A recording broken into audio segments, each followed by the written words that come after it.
How to photograph the Geminids Meteor Shower 2023 step by step. Hello, PhotoPiller Rafael, the bar here. In this video you'll learn how to photograph the Geminids Meteor Shower 2023 that is peaking on the night that goes from December 14th to December 15th, or any other meteor shower in the future. I'll show you my plan for the meteor shower, and we also see the gear we need and the camera settings we need to nail our shots. Let's go! Being at the right place at the right time, it is super important. So the first thing you need to do is to plan your shots of the Geminids, so you know where to go and when to capture the photo you want, or the best photo possible. For example, if I go to PhotoPills and I go to the planner, this is my plan for the Geminids Meteor Shower 2023 in Menorca, in the beautiful beach of Pregonda. So you have read the plan, and I recommend you to read the plans when you plan your shots. So if in the night that goes from December 14th to December 15th, I am shooting from 7 p.m. till 6 a.m. here in the beautiful beach of Pregonda. My shooting spot is the red pin position. I'll see the radiant point going over my subject here, this beautiful pillar of sea stacks. That's amazing. And yeah, the radiant meteor shower will go over my subject and then move away. So I expect to get longer meteors at the end of the shooting. And if you don't know what I'm talking about, if you wish to see me plan this shot here, and if you wish to learn how to plan your shots of the Geminids, watch this video. Well, to photograph the Geminids, you'll need your camera, of course, a wide-angle lens to include a lot of sky. Use, for example, a focal length between 10mm and 35mm. Short focal lens work nicely. You also need a sturdy tripod and head, an intervalometer to set the camera to shoot for as much time as possible, and to avoid to include vibrations to the system when you press the shutter, because as you know, vibrations produce blurry images. So the less you touch the camera, the better. And if your foreground is too dark, try to use a pair of LED panels, put them far away and really low power, so it nicely leads from the side your foreground. Also, when photographing a meteor shower, the power is super important. The batteries, the power is super important. So the question is, how can you let your camera to shoot for several hours, 7-8 hours, without running out of power? Well, to get rid of the power problem, we use a power bank connected to the case relay power system and connected to a dummy battery that goes inside the camera. And by the way, not long ago I recorded a video on this system. If you want to watch it, you have it here. What else we need? Yes. If you're shooting in a humid area near the sea or near a lake, use a heat strip or a heated band to warm up the lens, and so you prevent moisture to condensate on the lens. Because also, as you know, moisture will produce blurry images, foggy images. And finally, another option is to use a star tracker, but I'm not gonna spend on star trackers. It's a pretty complicated matter. Maybe in the future I'll do a video on how to use star trackers. But the star tracker allows you to shoot a much longer exposure, so you catch more detail in the sky.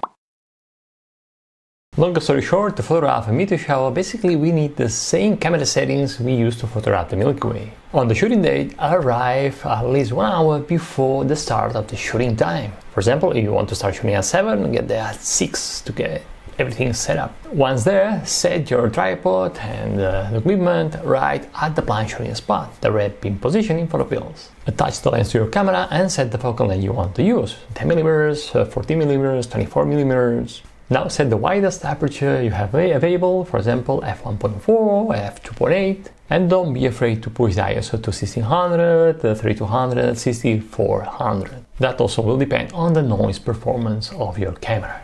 Now it's time to make focus, but where to make focus? Well, it depends on your taste. One option is to make focus on a star, on a bright star in the sky. This will allow you to get tack sharp stars, but you'll lose a little bit of sharpness in your foreground, on your subject. Another option is to focus on your subject, and if your subject falls behind hyperfocal distance, well, the stars will be acceptably sharp too. So it's a matter of taste. And you can calculate the hyperfocal distance using, for example, the hyperfocal table in PhotoPills. Here you set your camera, for example, with an Nikon Z6 and an aperture of f2.8 and a focal length of 14mm.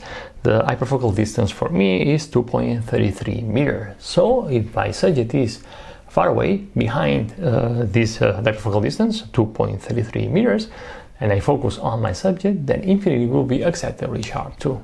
That's the magic of depth of focal distance. By the way, you wish to learn how to master depth of focal distance? Watch this video. The third option is to focus stack. So you take multiple shots of the foreground first, focusing on different points, so you get the whole foreground tack sharp, and then you focus on a star and take the sky shots to get the stars tack sharp too. So everything from front to back is perfectly in focus. Shutter speed. I recommend you to use the shutter speed you use to photograph the Milky Way. A shutter speed that gets you pinpoint stars. And again, you can calculate the shutter speed you need using the Spotter Stars calculator here in PhotoPills. Tap on Spot Stars. And here you need to set your camera, the Nikon Z6 for example, your focal length 40mm, aperture 2.8, the declination is 0, and the accuracy, I always set it to default.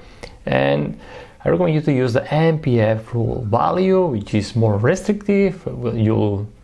So you get pinpoint stars, not trails in the photo. In this case, 18 seconds is a good starting point. And as I always say, the shutter speed is always a matter of taste too. So you can play around going up and down this value here and experiment until you get the shutter speed that gives you the result you want. But 18 seconds should work. Okay, white balance. Set the white balance to manual mode. And if you're under dark sky with no light pollution, I recommend you to use a white balance of 39 or 3800 Kelvin. And if you're shooting on the light pollution, 3400 works very well. Again, experiment. Great, now it's time to take a test shot and adjust your composition. And check that the stars are sharp in focus, that they are not trails. Check that the focus is right, and check that the exposure is right too. Also, as I said before, if you get too dark foreground, you can also use two LED panels, put them far away from the side to get a nice relief foreground.